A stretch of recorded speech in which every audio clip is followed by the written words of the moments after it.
Buenas noches, bienvenidos a Debate, el podcast de Sudaca.pe. Estamos con Alexandra Ames y Pablo Benza para comentar lo más importante del día, que hoy en realidad comienza con la muerte de Abimael Guzmán el fin de semana.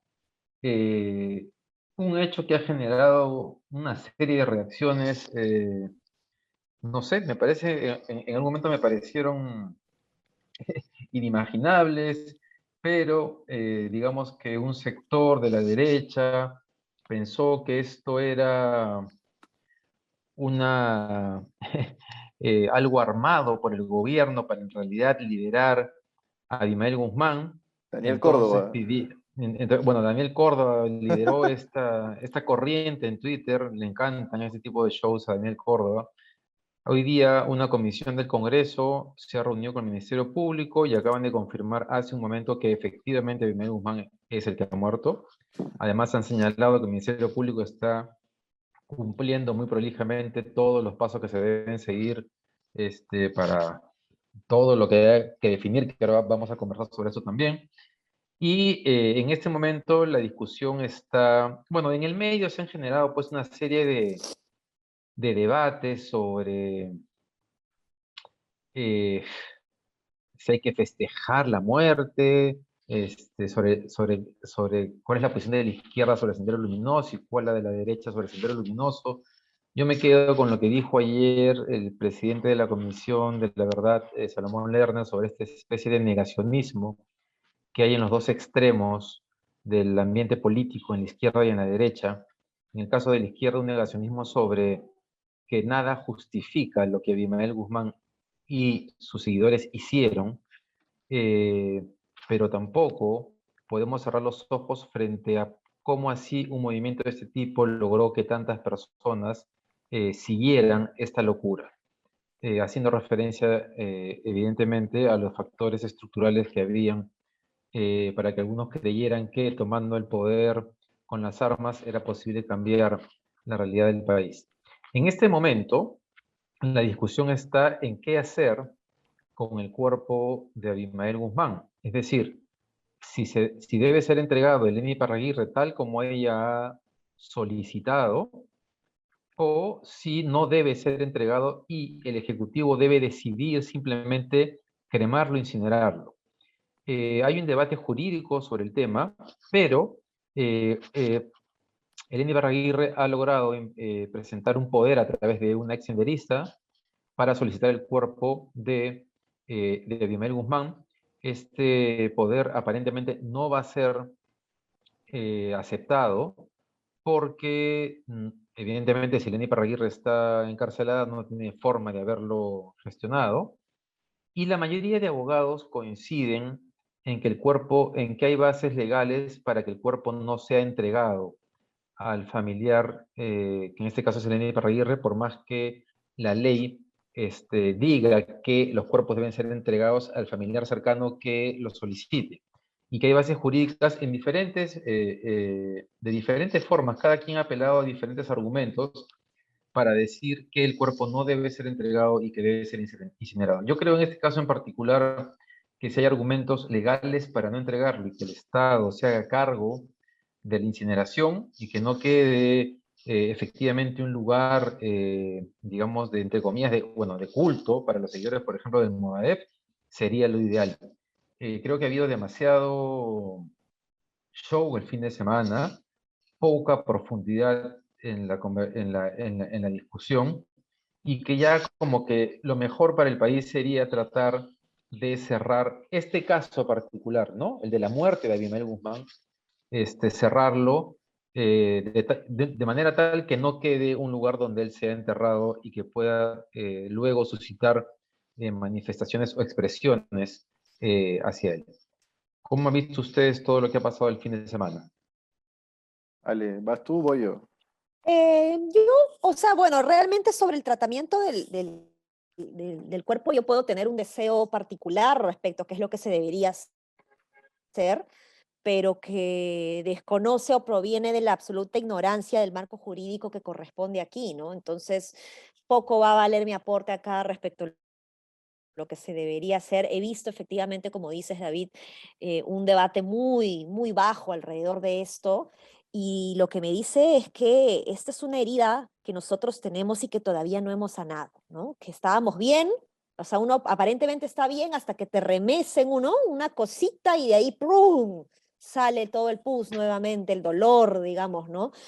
Y esto es algo que debemos trabajar con mucha más profundidad, ¿no? Y este negacionismo, como tú dices, también eh, eh, termina, terminas teniendo esta posición dicotómica, ¿no? O estás con Abimael Guzmán o estás con Alberto Fujimori, ¿no? O aceptas que hubo terrorismo por parte de Abimael Guzmán y el Sendero Luminoso y también el MRTA, o dices que hay terrorismo de Estado. Entonces, esto me genera mucha preocupación porque no estamos siendo capaces de generar un pensamiento crítico que reconozca que también hubo terrorismo de Estado y que eso tampoco puede volver a pasar, ¿no? Pero ni bien dices eso, ya te están atacando, ¿no? Entonces, es muy bajo el nivel de análisis que hay y como digo, al primer intento de que alguien trate de hacer un análisis mucho más amplio, al toque es cancelado, es anulado, reducido a la calidad de terruco. Sí, la calidad de terruco acá es una moneda de cambio demasiado barata, ¿no? Demasiado fácil, se dice alguien terruco ya en estos días como para tomárnoslos en serio. Ahora, en el debate del cuerpo yo sí creo, no voy a entrar al argumento legal, porque yo soy un convencido de que tú a veces puedes encontrar abogados para defender lo que sea, ¿no? Todos los temas tienen dos posiciones y en las dos posiciones siempre va a ser abogados que tengan argumentos legales para una para otra.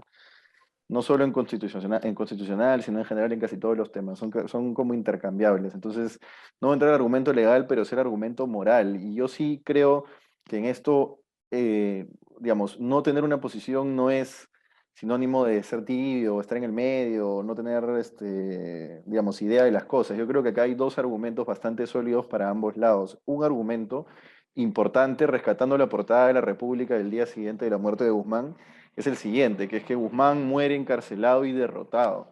Guzmán muere encarcelado y derrotado por la democracia peruana, es decir, fue derrotado y vencido por el Estado peruano, organizado.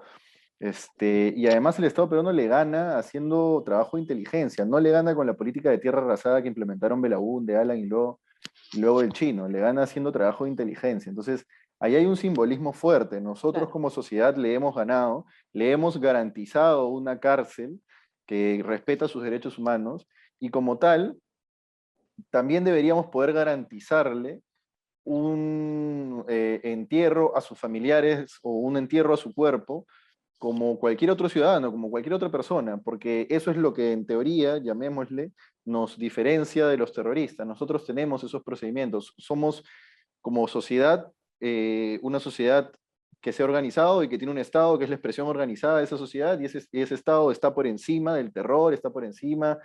¿Me dejo entender? Entonces, ese es un argumento importante, pero otro argumento importante del otro lado que yo no he sabido ponderar todavía, por eso no tengo una posición, un argumento importante es que hay un componente mesiánico muy fuerte en el pensamiento de los senderistas. Es decir, Abimael Guzmán era la cabeza y era además la cabeza de la ira. Tú cortabas esa cabeza y se desmoronaba todo, como efectivamente pasó. Encarcelaron a Guzmán y prácticamente que quedaron apenas remanentes, unos en el BRAEM, otros en la lucha política, pero cosas muy, muy puntuales y muy, muy básicas. Pero hay un componente demasiado mesiánico y demasiado endiosador de Guzmán en la ideología de los senderistas, que hace demasiado peligroso que haya un lugar donde estos senderistas puedan ir a rendirle culto a ese Mesías.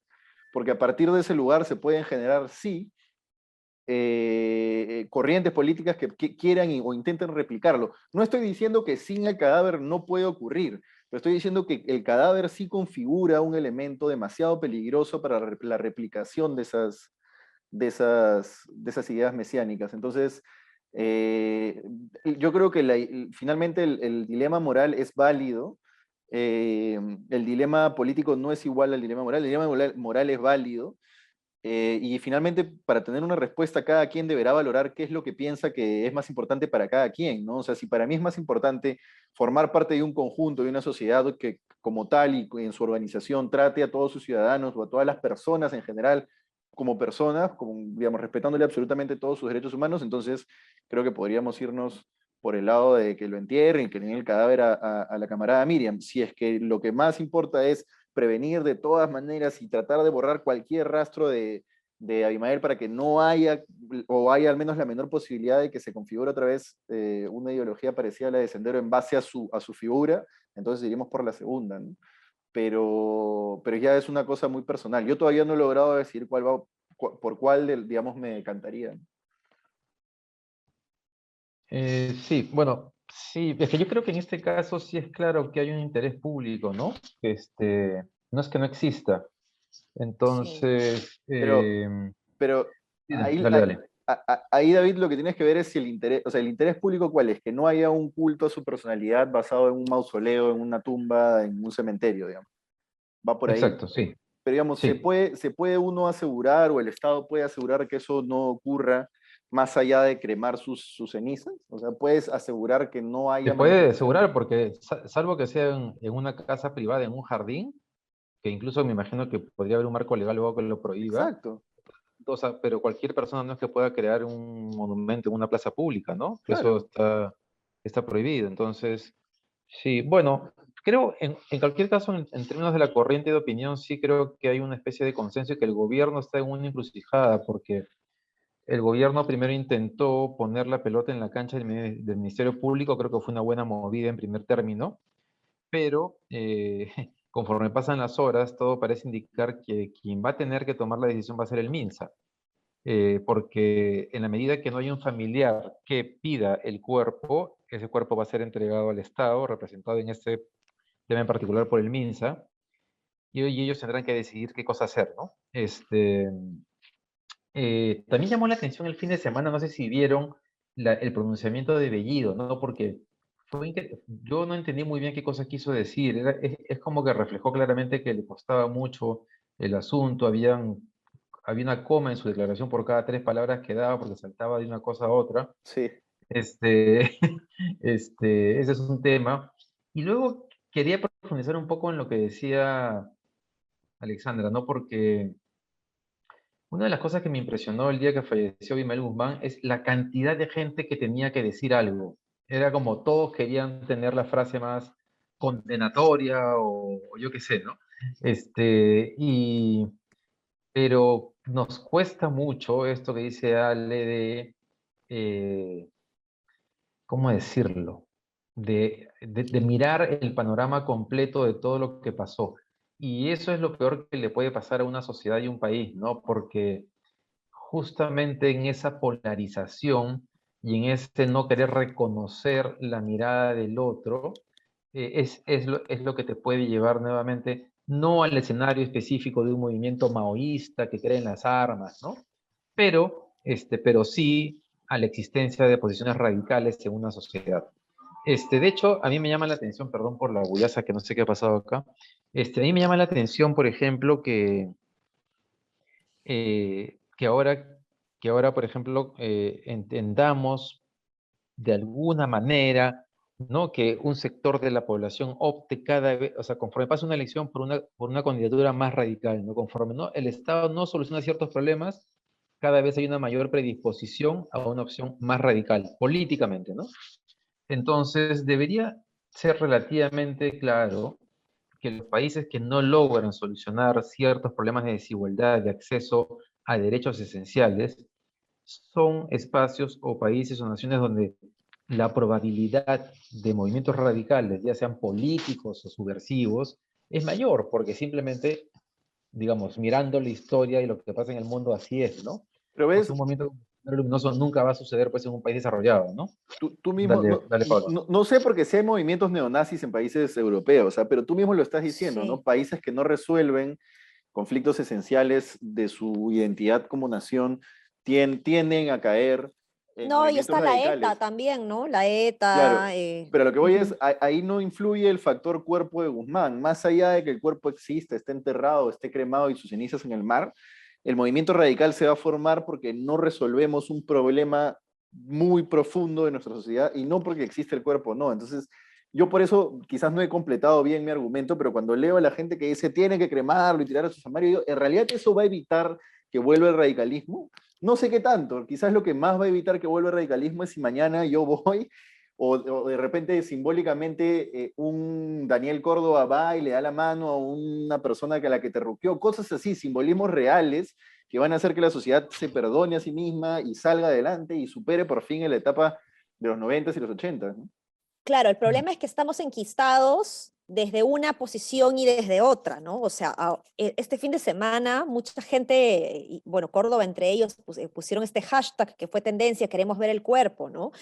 Y si bien esto ha generado burlas, digamos, de gente bien informada, gente bien preparada, a mí me parece realmente comprensible que la gente quiera ver el cuerpo y que crea que todo esto es una patraña. Yo evidentemente creo que no, yo confío en las instituciones, confío en el INPE, o sea, no creo que esto sea evidentemente una patraña, pero hay razones que el propio gobierno ha dado respecto a las señales o no decisiones que da, digamos, o decisiones que toma, que pueden generar ciertas dudas, ¿no? O sea, hay gente vinculada al Movadef alrededor del Estado, dentro del Estado, dentro del sector público, entonces esto genera muchas dudas y como digo, o sea, no estoy de acuerdo con esta posición, pero sí me parece comprensible que la gente dude.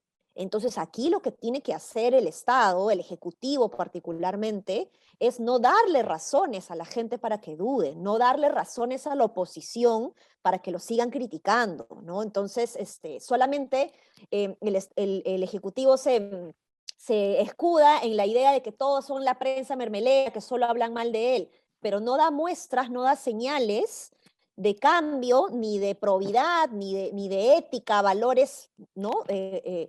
Importantes, digamos, para asumir el reto de la gestión pública. Entonces, eso a mí me llama mucho la atención, ¿no? Y por el otro lado, tenemos pues una oposición furibunda que no puede pensar con claridad y por lo tanto tampoco nos puede dar salidas. Entonces, yo en un momento así siento que estamos atrapados realmente. Sí. Así es. Bien, pasemos al siguiente tema porque se nos pasa el tiempo y tiene que ver con la encuesta de Ipsos que ha sido publicada hoy día por el diario El Comercio y que confirma lo que había mostrado la encuesta de Datum el viernes y la de CPI a comienzo de semana respecto a una recuperación, digamos, de, 2 puntos para Datum, 4 puntos para Ipsos en la aprobación de Pedro Castillo. En el caso de la desaprobación, en el caso de Datum sí había un aumento en la desaprobación. En el caso de Ipsos se mantiene en el margen de error. Una cosa que se confirma es el tema de Lima versus regiones, ¿no? Está clarísimo que en las regiones hay un mayor nivel de aprobación, igual se da por nivel socioeconómico, conforme uno va bajando en el nivel socioeconómico, va aumentando el nivel de aprobación a Pedro Castillo. Quiero llamar la atención sobre 2 temas. Uno es la diferencia entre la aprobación de hombres y mujeres. 47% en el caso de hombres, 38% en el caso de mujeres. Y lo otro sobre lo que es bueno llamar la atención, porque tiene que ver con un tema que hemos estado discutiendo también aquí en las semanas previas, es que mientras Castillo, incluso Bellido, suben un poco su aprobación, la presidenta del Congreso y el Congreso bajan su nivel de aprobación. Mari Carmen Alba baja de 37 a 33 y el Congreso baja de 40 a 37. Todo esto sucede en semanas en las cuales, ¿qué ha pasado en las últimas semanas? Bueno, tenemos por un lado los anuncios del gobierno que tienen que ver con el bono, que se comenzó a entregar hoy día además, los mecanismos para moderar o contener el aumento del precio del GLP, pero también semanas en las cuales ha habido muchas denuncias y escándalos vinculados al gobierno de diferente tipo. Uno, su vinculación con Movadef, por resumirlo, y el otro tiene que ver con lo que hemos ido conociendo en el primer caso, vinculado sobre todo al ministro de Trabajo Maraví, pero también a Bellido, y en el segundo caso, en el caso de las posiciones homofóbicas o incluso o también contra la mujer, en lo cual lo que más ha llamado la atención o más debate ha generado ha sido la frase que le habría dicho Bellido a Chirinos sobre que solo faltaría que la violen, y que hoy día también ha pasado ahí. Digamos, en esta semana que ha pasado todo eso, Castillo recupera espacio y más bien el Congreso, que ha sido quien lo ha puesto contra la pared, pierde aprobación. ¿Cómo ven ustedes lo que está pasando? Pero lo ha puesto contra la pared, ahí yo no, también dudaría, ¿no? Yo creo que el Congreso está haciendo nada. Y como el Congreso siempre es blanco de odios de la gente, pues va a bajar la aprobación y va a bajar más rápido que el Ejecutivo. Yo no esperaría que el Congreso termine el mandato, si es que lo termina, ¿no? Con aprobación alta ni nada que se le parezca. El Congreso es, ya lo hemos dicho, es como es una especie de silo donde van a parar todas las desgracias de la sociedad en busca de cuotas de poder, ¿no? Entonces, no, yo no esperaría que el Congreso, o sea, yo no vería al Congreso como un rival con el cual el Ejecutivo compite por aprobación. Por el contrario, Vizcarra lo usaba como un trampolín para subir en su aprobación, pero no lo vería como un rival. Entonces, Ese punto es importante, Paolo, porque, por lo que hablábamos en los días previos respecto al escenario de vacancia, porque ustedes que estaban mucho más seguros, o tú, sobre todo, Pablo, que eso iba a llegar, eso es estoy. bien difícil de lograr si el poder del Estado que pretende vacarte está peor que tú. Sí, no, porque el poder del Estado, si es que lo vaca hoy, estando peor, se le levanta el centro y el sur con justa razón y sería una movida tonta. Pero si el poder del Estado, por menos aprobación que tenga, lo vaca con razones legítimas, yo creo que ahí sí no habría aprobación del Congreso que valga. Pero bueno, ahí podemos hacer análisis, ¿no? Yo sí No, creo está que bien, con razones legítimas estoy de acuerdo contigo. Un caso de corrupción grande, habría poco que decir, ¿no? sí, pues claro.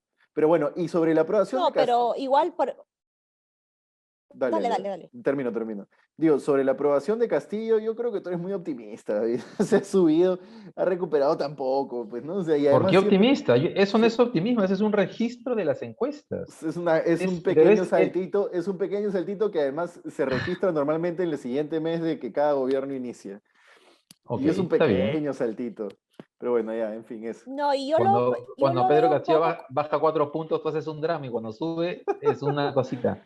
Dale, dale, dale. Dale, dale, hay que perdón. chequear, hay que chequear también lo que está diciendo la prensa al interior del país, ¿no? O sea, Eso. no, la gente no se informa solamente con los medios tradicionales, en los canales locales que los limeños conocemos, ¿no? O sea, que todos conocemos. Y con esto de que ahora la publicidad estatal se va a ir a las radios locales, con la microcorrupción que existe en el periodismo al interior del país, uy, o sea, a mí me parece que esto puede ser un caso que al que hay que hacerle mucho seguimiento, ¿no? A dónde se está yendo la publicidad del Estado, a qué radios, qué emisoras y cuál es la línea editorial que mantienen estas emisoras, ¿no? Eso es importante, porque Es importantísimo. Porque la opinión pública es una cosa que todo el mundo quiere tratar de descifrar, pero es muy difícil descifrarla si nosotros simplemente estamos. Ahí hay que hacer un mea culpa, pues, ¿no? Porque, claro, nosotros vemos los canales que salen en Lima y que se reproducen en provincia, pero que no necesariamente forman opinión pública en provincia, ¿no? Yo no creo que ya el 4 por ejemplo, forme opinión pública en provincia, al menos no en sus productos periodísticos, ¿no? Sí. Oye, pero yo no sé por qué hablas de optimismo, Sí. Pablo. Para mí el tema no es optimista porque creo que el Perú está fregado más bien, ¿no? Porque si tenemos un gobierno, o sea, es como repetir la historia de Humala, pero tal vez peor, porque puede ser más como Toledo en sus primeros 2 años, ¿no? Donde es un escenario bastante crítico para el país, porque tienes un presidente debilitado para Lima y para el poder y para los medios nacionales, pero que, pero que sigue ahí y que, no, y que sigue sin haber razones para que tú decidas vacarlo. Entonces, yo creo que el escenario más bien es un escenario complicado y creo que más bien es necesario, y acá sí tenemos una discrepancia con ustedes, porque, o sea, es este escenario en el cual la vacancia va a pasar de todas maneras, o sea, paciencia y esperemos unos meses, ¿no? Entonces tengo la impresión que no es tan sencillo como eso. Creo que el tema es más complicado. Obviamente, no, por supuesto que el tema es más complicado, pero Yo creo que Pero no deja de ser una posibilidad, ¿no? sí, exacto. No Yo creo existe la posibilidad, está clarísimo. Además, está de moda. Pero no va a ser tan fácil como Ujú. se pensaba que iba a ser. O mejor dicho, ahora parece un escenario en el cual puede ser que no sea tan fácil. pero David, tú cuando dices que puede ser que no sea tan fácil, Lo que pasa es ¿exactamente a qué te refieres? que la oposición ahí tiene que pensar, un segundo. Dale, dale. No, no, o sea, lo que pasa es que la oposición también está pensando qué cosas van a lograr con la vacancia, que Dina Boluarte asuma. O sea, no creo que tampoco quieran eso, ¿no? Es que depende, pues, ¿no? Creo que, por ejemplo, alguien como Paolo sí preferiría eso, pero el Sí, claro. sector de la derecha, representada por Daniel Córdoba, no. Ellos quisieran que caiga todo el gobierno, ¿no? Creo que Es que hay diferentes perspectivas. yo creo que la vacancia, por eso te pregunto a qué te refieres con que no va a ser tan fácil, porque yo creo que la vacancia no va a ser impulsada. O sea, yo sigo viendo un poco con extrañeza a la gente que piensa que la vacancia la va a impulsar el golpismo, el mismo golpismo que se trajo abajo a Vizcarra. Y no creo que vaya a ser así. Yo creo que la vacancia la va a impulsar, si es que es una vacancia que no genera un levantamiento popular, la va a impulsar el propio peso del gobierno, del mal gobierno.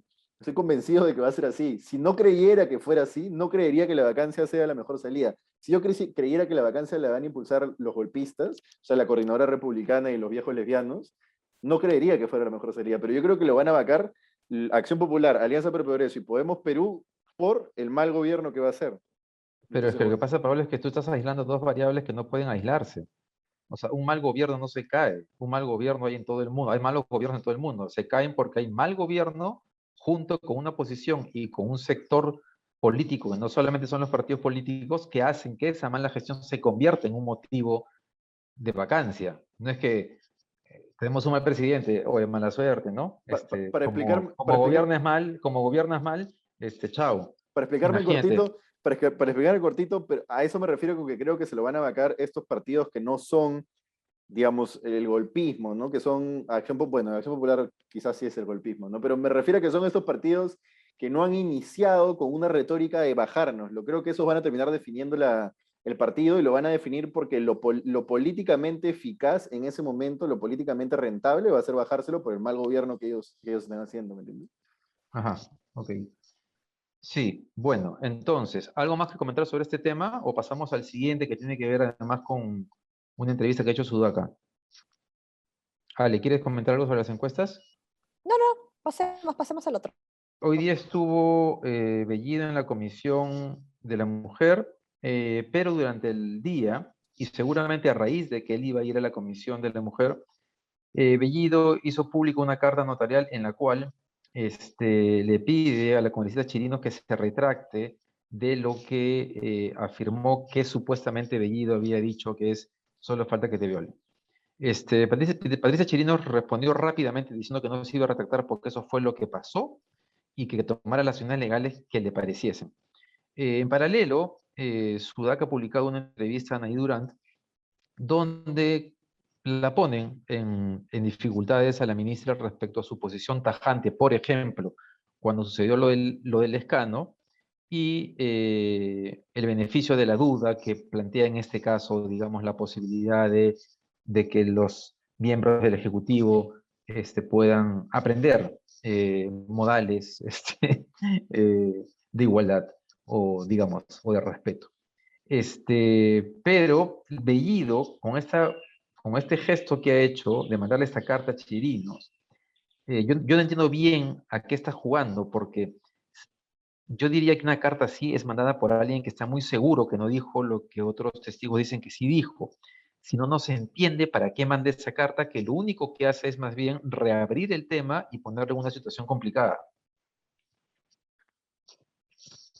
Dale, dale. Sí, bueno, a ver, a mí me parece que ha quedado pésimo Bellido mandando ese comunicado.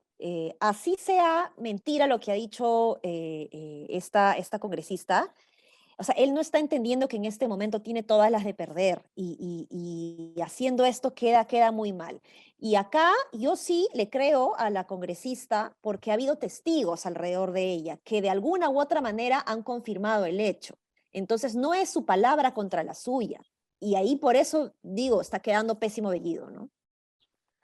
Sí, Bellido está en un callejón además político sin salida, porque, digamos, ya creo que lo único que le queda a él es esperar a que pase la marea, si lo vemos asépticamente, no más allá de que esté mal o que esté bien, yo creo que le queda esperar a que pase la marea y de ahí sacar la cabeza y respirar, porque en este tema no va a ganar. Anaí Durán ya pasó por el filtro de Sudaca y no sale, o sea, es imposible salir bien parado cuando tienes una persona con los posts que escribió Bellido, con la acusación que tiene Bellido por parte de Patricia Chirinos y con, en general, los antecedentes de Bellido en este tema, ¿no? Yo creo que ahí no hay forma de que gane el gobierno. Lo que tendrían que hacer es ya dejar, si es que, viéndolo nuevamente, prácticamente, dejar el tema, olvidarse, tratar de que ya no siga el tema, ¿no? Sí, sí ha sido un error definitivamente debido a reabrirlo. Bueno, se nos ha pasado el tiempo volando, habían temas importantes, muchas gracias por habernos seguido, no se olviden, mañana, todas las mañanas, la entrevista de Patricia del Río, hoy día estuvo con Lucio Gavilán, el autor del libro Memorias de un Soldado Desconocido, que siempre digo que es uno de los libros que todos los peruanos deberíamos leer. Este niño que se convirtió en senderista buscando a su hermano, pasó a ser militar que combatió a Sendero, y hoy día es antropólogo en la UNAM de México.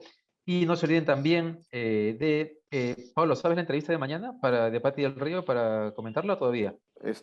Parece que va a ser la SUNEDO, pero todavía no está cerrado. Ajá, muy bien.